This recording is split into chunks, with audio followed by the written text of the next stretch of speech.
నమస్కారం. నా పేరు శ్రీరామ్ శర్మ. జస్టిస్ వర్మ ఆయన పేరు ఈ మధ్య చాలా అంటే చాలా వినబడుతోంది. వార్తా పత్రికల్లోని, వీడియోల్లోని, టీవీల్లోని అన్నిట్లో. ఎవరి యశ్వంత్ వర్మ. ఈయన అలహాబాద్ హైకోర్టులో జడ్జి.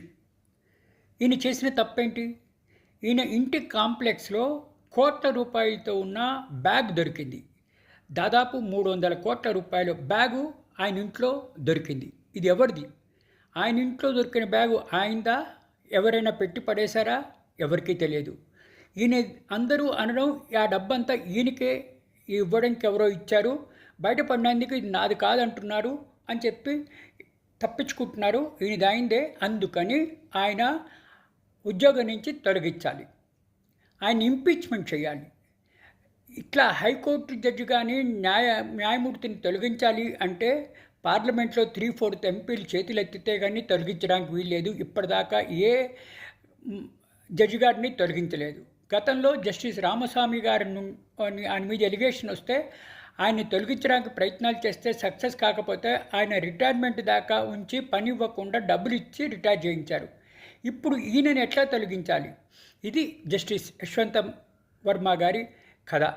కానీ ఈ డబ్బులు ఆయనవే అని ఎక్కడి నుంచి వచ్చాయో ఆయన చెప్పట్లేదని, అందుకనే ఆయన ఉద్యోగం నుంచి ఇంపీచ్ చేయాలని అందరూ ఎంపీలు పట్టుబడుతున్నారు.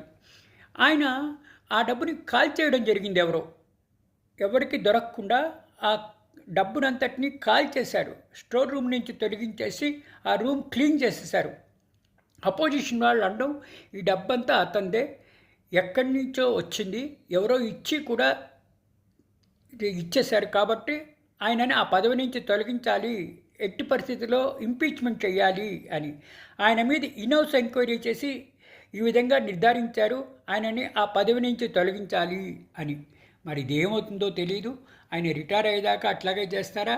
పదవి నుంచి తొలగించడానికి రాజ్యసభలోని, పార్లమెంట్లోని 3/4 వంతు ఎంపీలు చేతులెత్తి అప్పుడు తొలగించాలి. ఇప్పటిదాకా భారతదేశ చరిత్రలో ఏ న్యాయమూర్తిని కూడా తొలగించలేదు. ఇది మరి ఏమవుతుందో వేచి చూడాలి.